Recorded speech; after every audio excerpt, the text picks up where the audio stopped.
I spend way too much time browsing salvage auctions, and that's where I found this, one of the ugliest dune buggies I've ever seen.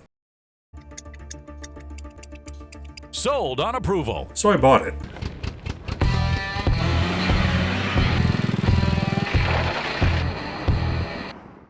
It's a busy day here today. It looks like we're about 5 trucks deep here.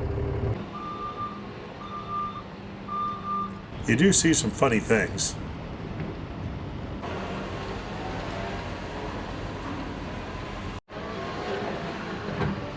He didn't even come to a complete stop to pick that car up. Just grab it and go. And here comes mine.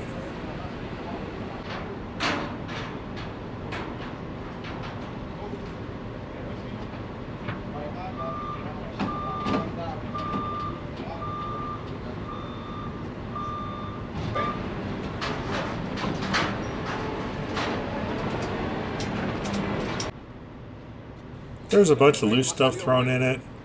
I figured I should probably take that out before it blew off on the highway. I'm sure glad my car trailer's skinny now. I wouldn't have made it past that red truck if I still had the tires on the outside.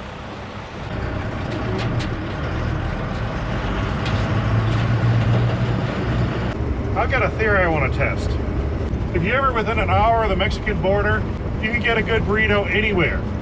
So I'm going to stop at a random place and have a burrito. Here's a grocery store. Let's try this one. Found what I'm looking for.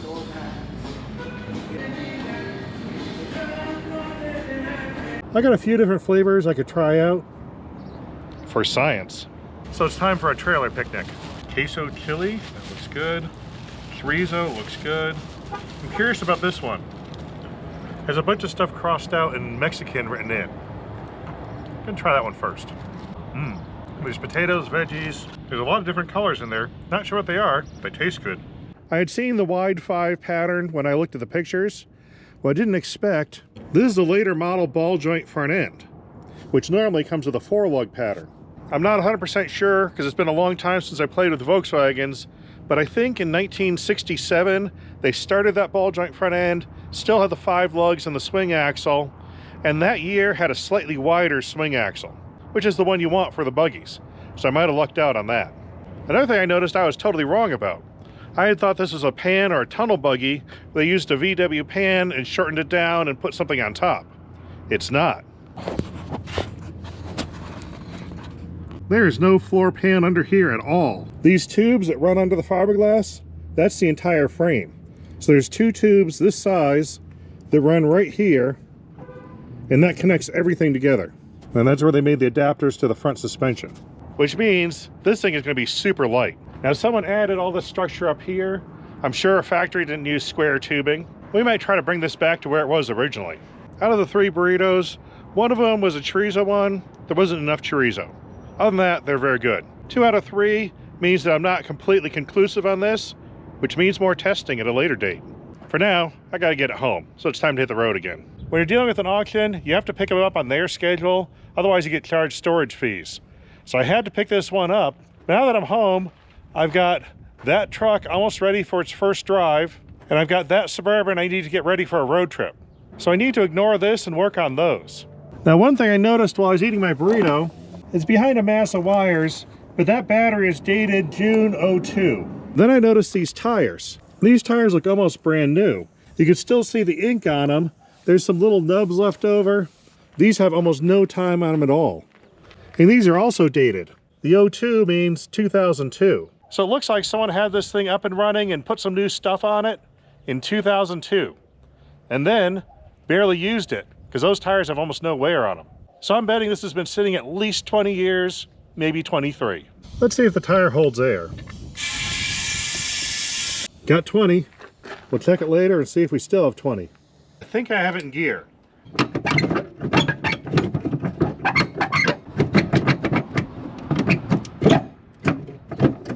That might be third. So you guys keep an eye on that crankshaft and tell me if it turns. You know what? Let's check the oil. See if it has any. Oh yeah, there's oil in there. We're good. That's definitely a gear. And it has a broken engine mount. It doesn't even have one. Hold on. These Volkswagens don't actually have mounts on the engine. There's 3 on the transaxle. There's 2 right here, and there's 1 on the end. See that big open gap right there? That's where one's supposed to be. There's absolutely nothing there whatsoever. That tells me a lot about the people that drove this last. Let's go back to watching that crank pulley.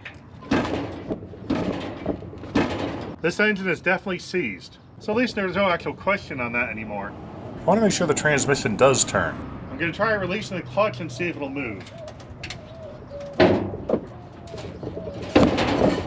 Yep. It was a little stuck, but it's free now. Now we've learned it can go into gear, the clutch might work, and the engine's seized. So we learned a lot. I'm going to pull out the plugs in number 1 and 2 cylinders here. See what they look like inside. No rust on that one. A little carboned up from running rich, but looks pretty good. No rust here. We're just going to load those up with oil. The spark plugs on this side are running rich and are a little bit oily. Oil isn't necessarily good, but as I recall, the oil cooler on these engines is right here, and the fan has to blow through it. So this bank of cylinders always runs hotter. I was looking at this canvas that came in it.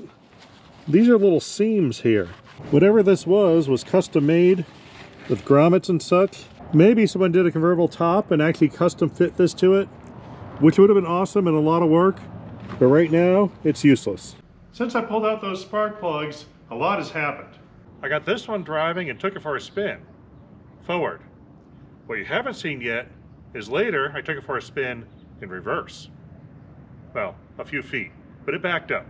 The Suburban ran great on the whole road trip to Florida, where I finished up a deal on some half-track parts. And then I went and did a lot of work on that $2 Jeep, getting the 4-liter working, and took it out for a drive.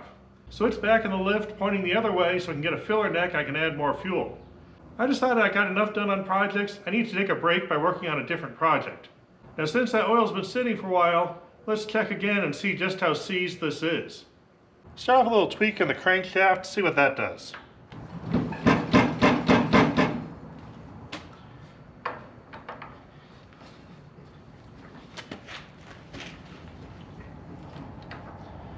Let's dig a little deeper.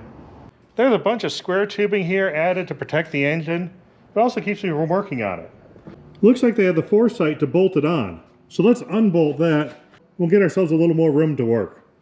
They actually use socket head bolts on this. Socket head bolts are usually a lot more expensive. That's an interesting choice.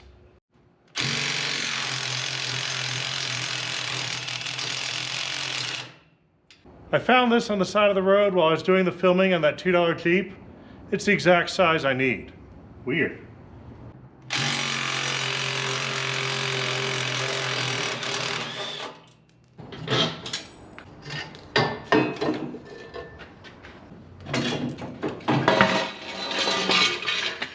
The next step to try to free your engine is to go to the ring gear, because you can twist that a lot more than the crank bolt, which means we've got to pull out this starter.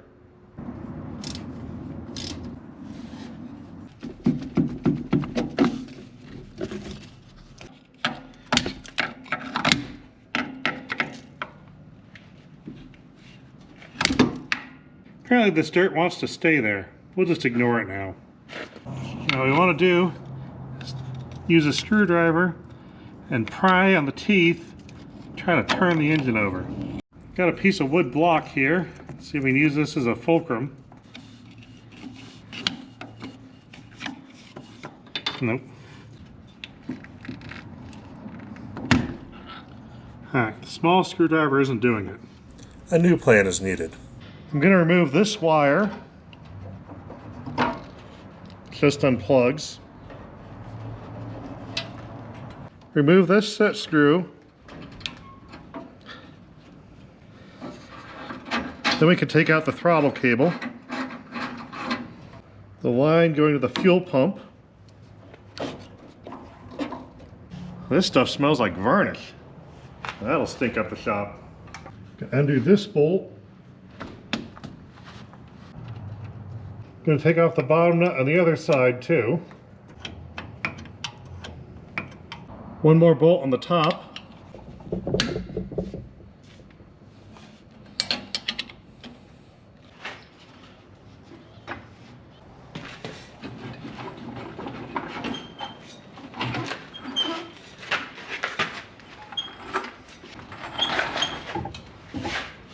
Now we got a lot more room to get to the flywheel. Now we can get our screwdriver in there real easy. Oh, wait, that just moved. That moves. Really easy. I'm looking at all the gunk on the ring gear. I wonder if that was bound up inside the bell housing. Oh yeah, it's going right over. I'm hearing compression type sounds too. We're in good shape here. This looked funny, and I couldn't put my finger on it. I just realized what it is. See how this is nice bare steel here, and bare steel here, and then there's rust over here. There's no clutch dust. There's no oil spray. There's no look of old dirt. Old parts should have dirt like this on them. But it's not all over the clutch. It's only over the old transmission. Even inside there on that disc, I don't see any clutch debris. I wonder if someone installed a new flywheel and clutch back in 2002 when I put those new tires on and put that back in, and somehow the flywheel jammed in the case and you never could turn it. Because that was stuck. And it is definitely not the engine that's stuck. And it's definitely not the transmission that's stuck. I'm gonna clean this up a little bit in here. I'm gonna clean up the teeth in the flywheel a little bit too. There's definitely stuff jammed in those teeth. Some of this stuff is really solid. The wire brush won't deal with it. That is one big chunk in there. The groove in this tooth is absolutely solidly full. I'm glad it didn't turn. The starter tooth would never have fit in there. That could have been a real issue.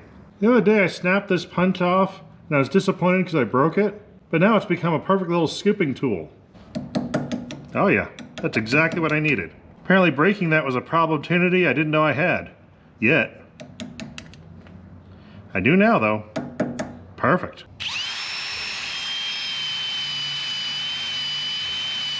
As I was cleaning these gear teeth, I noticed they have a little raised section here. The end of the tooth is pushed up a little bit. That little bit could have been enough to catch on the bell housing. I don't know if you can see that shiny part. There's quite a bit of material right there that's lifted up. So we're just gonna knock it down.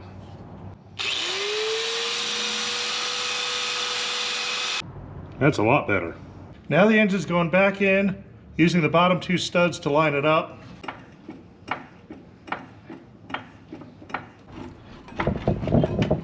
And it just pops right back into place. I haven't bolted this in at all. I'm going to spin it and make sure it still turns. Yep, turns fine. I went to swap out the battery. It doesn't actually fit out this way, which is probably why there's a hole cut in the fiberglass over there. But I know this tank's full of old gas, so I'm going to pop it off, and I think I can sneak it by without the gas tank. It almost looks like this chain gas tank mount is actually the factory piece of this kit. It's really nicely made. Rubber padding, all sorts of stuff. I think this is going back on once I clean it out. Yep, now the battery fits. Let's see if the starter works. No.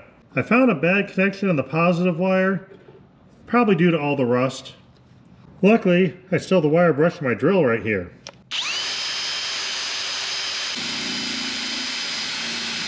I got the plugs out because there's probably debris in the cylinder from the open carb, and that should blow them out the spark plug hole rather than the compression stroke trying to shove it in between the piston and the cylinder. Starter's working. I saw a little bit of stuff come out the spark plug holes, so I'll crank it for a little bit, try to make sure everything's gone from in the cylinders.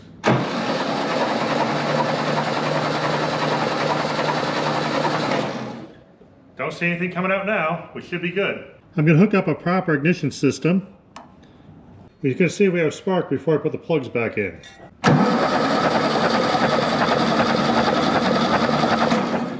Nothing. If you have no spark in a point style ignition, check the points first. I've got a lot of miles in this points file. That's spark. After I put the spark plugs in, I noticed that in my hand. That silver is anti-seize.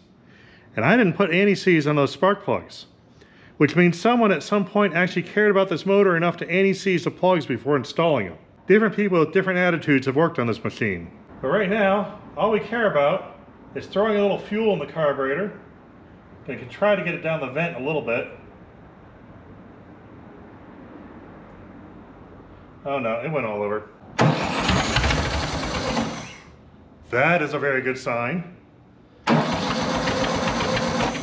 More gas.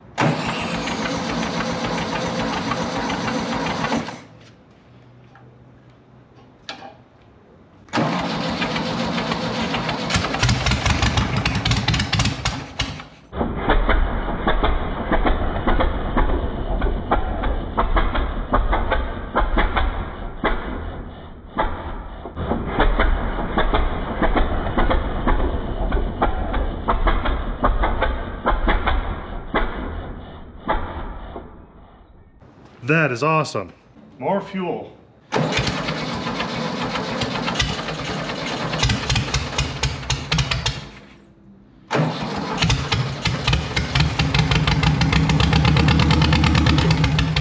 That is gonna run, but did run. It runs.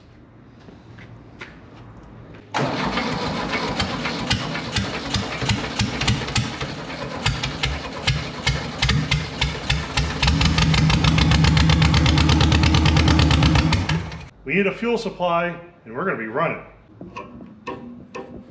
The throttle blade is definitely stuck. Even removing the throttle cable didn't free it up. Just moved a little bit. I've got the throttle blade moving, but it seems kind of gummy. Like old fuel had puddled in there and then evaporated and just left varnish holding the whole thing together. See if we can pop the top of this carburetor off. There we go. Yep. Float pin was stuck, but moves now. Everything smells old. Yep, it's sticky too. That is very dirty in there. We gotta clean this whole thing. I follow a simple 3-step process for dealing with carburetors. If something's supposed to go through it, make sure it's not clogged. There's holes there on both sides that are supposed to flow from here. There's a jet right in there. There's no way that was going to work at all. Various jets and things fall under that step.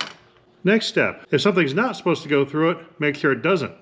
So we don't want leaking float, leaking gaskets, all that stuff. And the last thing, if it's supposed to move, make sure it moves. The needle and seats here was briefly stuck but popped open pretty easy. So we just have to make sure that moves freely, make sure the throttle arm moves freely, all that moving stuff. This one is particularly bad. I was trying to get through here. It's just full of black goop. So I'm gonna break out the dip. A few people make this kind of thing. It's basically a can of solvent meant for cleaning carbs. Haven't opened this in a while. Gonna load all our parts in the little basket here and dunk the whole thing in. And we let it sit there. While that carb's soaking, I gotta take care of something. Back at the beginning of the video, I mentioned I do not like this square tubing stuff. It may be functional, but it does not look good. The thing that caught my eye in the initial listing is that fiberglass body. I have a feeling this thing was originally designed for style, not functionality. And at some point, someone decided to make it safer and more functional by adding all that roll cage. Well, I'm gonna get rid of that excess safety and see what this thing was supposed to look like. I have a feeling this ugly duckling could turn into a swan with the right power tool.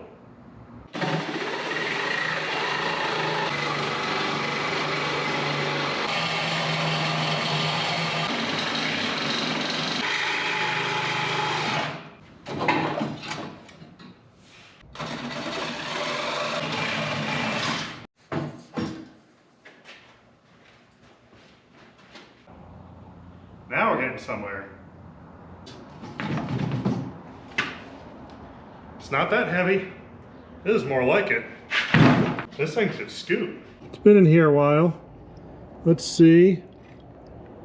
It's already looking better. We'll give it a quick clean and maybe a little more dipping. See how it looks. Even straight out of the dip, the jets look way better. This main jet carrier was really bad. Finally, I'm getting to the point where I can get some of the stuff out of there. It was packed full. It's gonna get at least one more dip. I cleaned this carb body a little bit, re-dipped it. Now it's starting to work pretty decent. Throttle blade moves nice. I'm running air through all the passages in the accelerator pump, blasting air in there. And I can feel it coming out right there. Basically, every single passage goes somewhere. Otherwise, I wouldn't bother putting a passage in it. So it doesn't really matter what does what. As long as a passage connects to something else, you probably got it fine.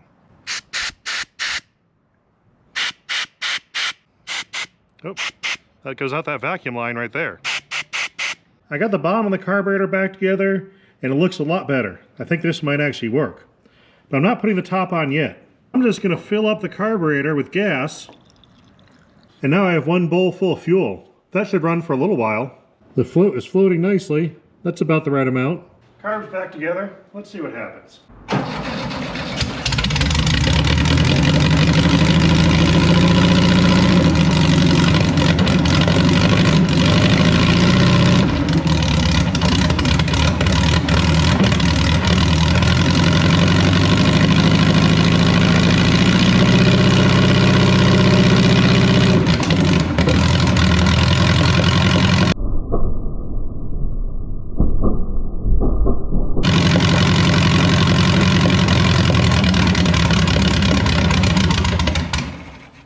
Not too bad. I took a measurement here. This is definitely the extra wide 67 transaxle. A little over an inch wider on either side, so over 2 inches overall. It's an H0 case. The H's were 67 through 69. So everything points to this whole vehicle being a 67. The steering wheel has a carrier bearing, which is shot. I don't know what this cover plate did though. I wonder there used to be a different carrier bearing. And on the bottom of the steering shaft, this is a cover plate riveted in to cover up a much larger hole. On what kind of looks like a dashboard, we've got an amp meter, a switch, and by the looks of it, it's a 2-position headlight switch. Then another one, I bet that's high and low beam. Right behind the seat, I've got an ignition switch with a key. Doesn't turn at all though. We'll see what we can do about that. That is an extra flaky metal flake. I like that. This one, whoops, just broke. This one moves side to side. I noticed there's a flasher. This might be the left and right signal light. There's a license plate holder, so at some point this was registered. Not sure. Probably a horn. All those are probably added at that time to make sure the whole thing could be road legal. Or I should say, road legal. Got it to start turning. Well, kind of. Oh, hey, there's another spot.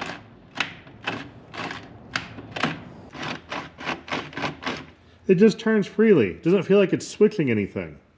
So I don't think I'm going to use that. Now I was looking at the rest of the wiring, which looks a little iffy. This is a nice bare wire here. That could give you some entertaining sparks while you drive.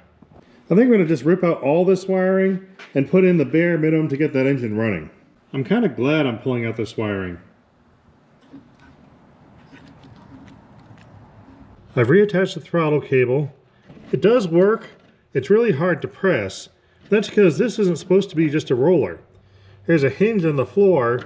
There's supposed to actually be a pedal here that gave it a little more lever arm. But I'm missing that. So we'll just ignore it and assume that'll be fine. When I first got this, I tried the clutch pedal, and I know it will release all the way at the end of its travel. But all this right here is free play, and that seems a little excessive. But that's adjustable. Adjusted. Still got free play, but a lot less. And it feels like the clutch fully just engages here before it hits the floor. Now I've got the most important pedals working, the throttle and the clutch. We've got this pesky middle pedal. and that stops dead. It looks like this is a stock 67 master cylinder, uses a dual circuit system. This line goes to one rear brake, that line goes to another rear brake. The front brakes are right there. This is a driver's side front, nicely folded and crimped. This is the passenger side front brake, which goes to this line, which is also nicely folded and crimped, with the addition of wires wrapped around it. We have a reservoir that only goes to half the master cylinder. The other side's blocked off. I just noticed this nice piece of threaded pipe here. Wonder why they did that. Well, there's another one.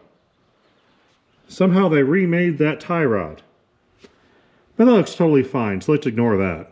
Let's go back to that master cylinder. One of the rear brake lines also has headlight wires wrapped around it. Bet that would be an electromagnet if you had the headlights on. Even though these Volkswagens have been out of production for a long time, they made a lot of them, and a lot of people fix them. So parts like a new master cylinder are easy to find and cheap. I like both those things.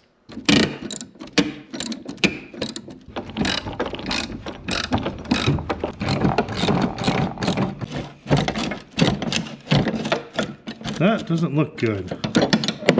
Apparently the fiberglass isn't very sturdy. That must be why someone added this plate to it. Oh yeah, that doesn't look sturdy at all. There's actually a plate on both sides, and this outer one, the bolt really pulled through. Where it's pulled through, I'm going to do a little bit of fine tuning on that. Much better. I have fiberglass filled Bondo out for another project. We'll see how it does on filling that hole. This isn't liquid, but it's not dry. It's sort of a cheesy consistency. We can clean up a bit of our mess right now, just with a knife.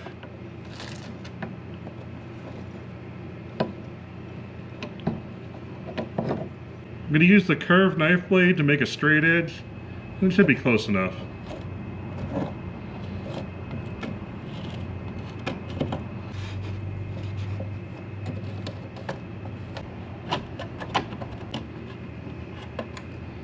Now I'll let that bit dry. Now this stuff is solidified. I found a lag bolt that fit pretty well. I'm going to put this in the one remaining hole to lock it in position.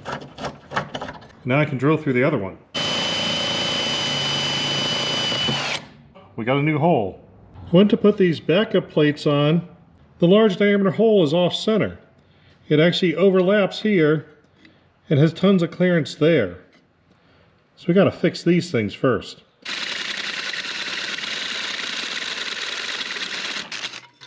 Now I just took out one side here. That fits nice now. Master cylinder's installed. I hooked up the two rear brake lines and I ran some new lines to the front brakes. Now I'm sure these brakes were cut off for a reason, but I figure the best way to figure out what's wrong with them is to pressurize them with fluid and see where it comes out. So now we need fluid, which will come from there. Let's see how bad this is. That's remarkably clean. I have absolutely no idea what this is. It's hollow, it would float, but there's no sensor it hooks to or anything. So I don't know why you want something floating in there.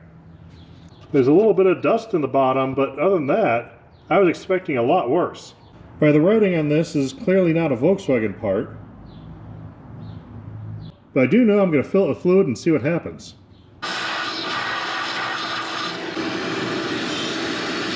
I added a T so I can hook to both sides of the master cylinder, and I used clear lines so we can see what's going on.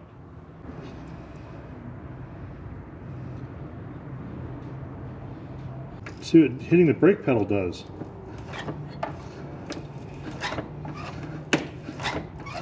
Things are moving.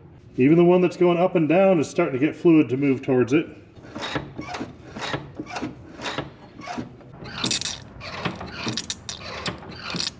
For some reason that wheel cylinder has no bleeder whatsoever. There's our first leak. Napa has a bleeder screw I could buy for $3.99. Found a clearance at Rock Auto, got a brand new wheel cylinder with the bleeder on it for $2.97. As soon as I got into this, I noticed this whole wheel bearing area is full of a rusty, muddy substance. And for some reason, that doesn't surprise me at all.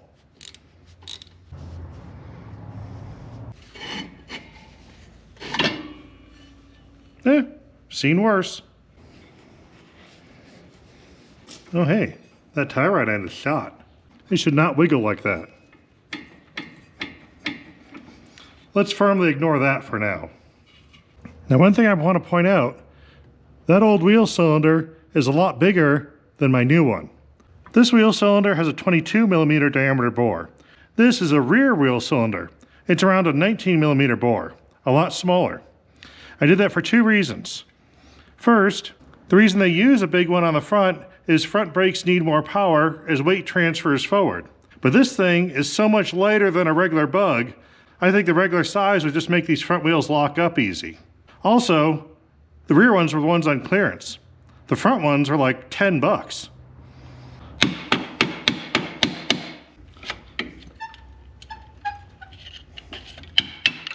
Now, we get to see if a rear one fits. Lines up perfect. Now in the original configuration, the wheel cylinder is pretty much flush with the backing plate. The rear wheel cylinder fits in perfect, but it fits in too far. It sticks out from the backing plate. And the center line where the brake shoes ride are too close to the backing plate. I tried to put shoes on, but they wouldn't fit. They kept hitting things. I spaced them out a little bit. They're still in the circle of backing plate, so all the force of braking is still transferred where it's supposed to be. And now the cylinder is pretty flush. The inner bearing looked okay. The outer bearing, that muddy, rusty stuff is coming off of it. Most of the rollers are okay. There's a couple that are pretty pitted, but this thing's going off-road, not on the road. So that probably was fine. Let's throw some new grease in it. I think I found my next leak. This hose seems to be getting dark, and a puddle's forming under it. That seems to be leaking pretty much everywhere.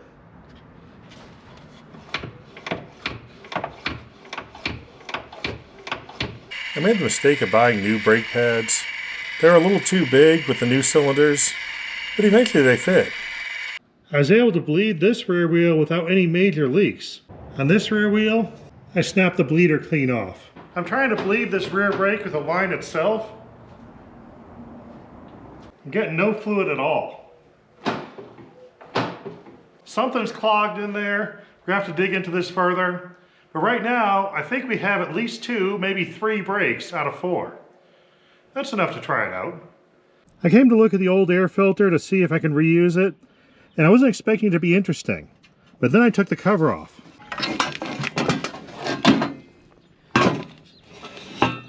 Inside, there's spare clutch and throttle cables. I don't know if that's a genius way to store them, because it doesn't take up any space and it's just air flowing around here, or a really bad idea, because if this tape comes off, it gets sucked directly into the engine. Either way, I was not expecting that. I've got my test fuel tank securely wired in, a safe distance from the exhaust, and that's running a line that's also a safe distance from the other exhaust to the fuel pump. I put an inline fuser in the power going forward, and that goes to a real ignition switch. Clipped on my trusty starter button.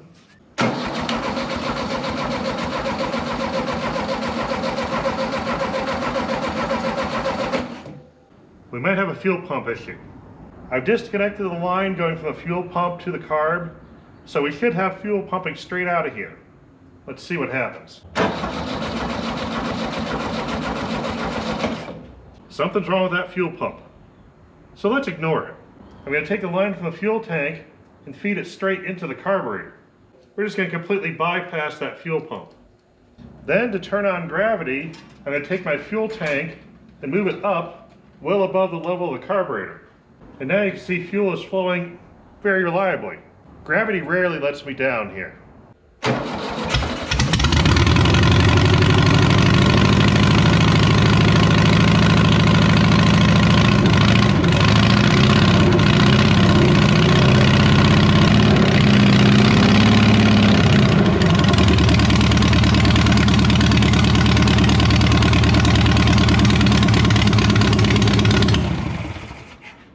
I've done a few finishing touches to make sure this thing is ready to go. The spark plug wires are hitting the exhaust, so I've got the proper fastening method there. The original air filter looked like the duct tape had some more miles in it, securely mounted with zip ties. The fuel tank is pretty much permanently mounted, going through an antenna mount and some safety wire. Then the whole broken transaxle mount is almost completely cured with a tie strap holding it up and another one pulling it down in a manner that I'm going to pretend is totally fine. Our electrical system is good to go. We're pretty much ready. The only thing I have to do is air up the tires. Now earlier I put 20 psi in them. That one probably still has a couple. This one went flat in a matter of hours. The front tires went flat, but I don't really remember when, because the sidewalls are stiff enough that it doesn't really matter whether they have air in them or not. So that's fine. Should hold for a little bit.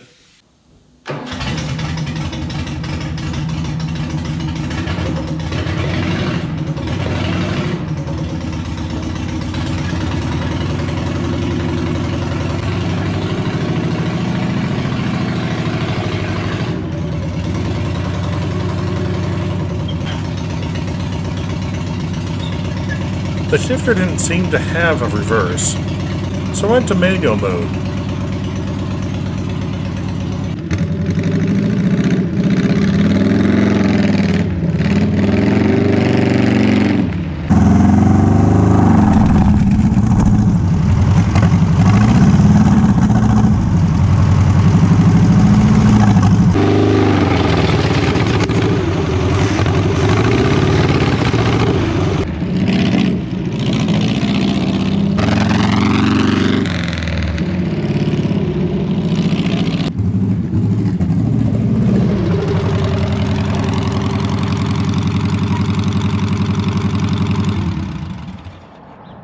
Got to bolt that down.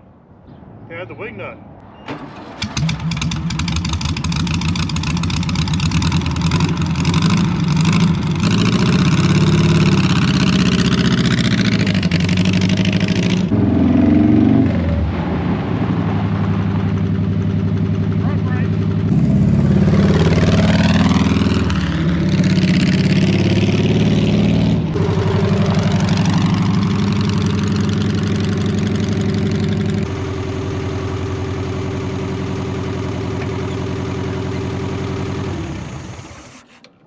I have noticed a few issues in trying this out.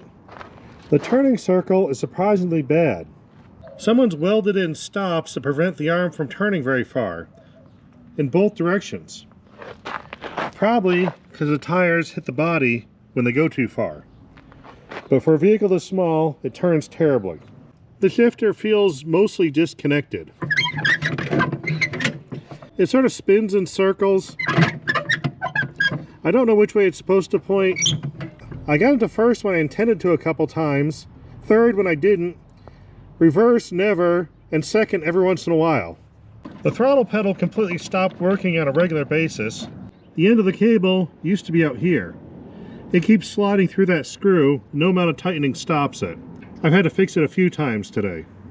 The air filter tube also keeps falling off, probably because the engine moves violently back and forth when the transmission hops. The rear brakes never worked at all, and the front brakes work great, but don't have enough weight to do much useful. Of course, the missing transmission mount is the biggest problem, with the whole transmission flopping around.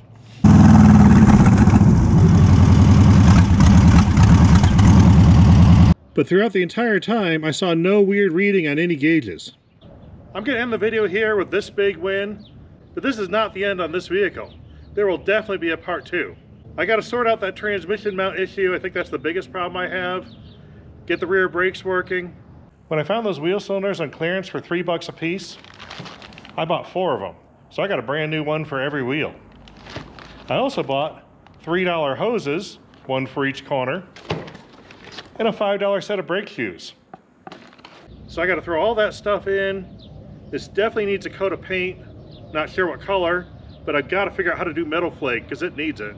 Just a bunch of odds and ends that all need to be taken care of. When I cut off all that square tubing stuff, it really opened this thing up. With all that stuff off, you can see the original intent, and I really like the design of this buggy. There's like nothing around you. It's about as close as you can get to driving a motorcycle in a car. There's no frivolous windshield or doors, just the bare minimum to have fun. And I like that. Hope you're having fun too. We'll see you next time.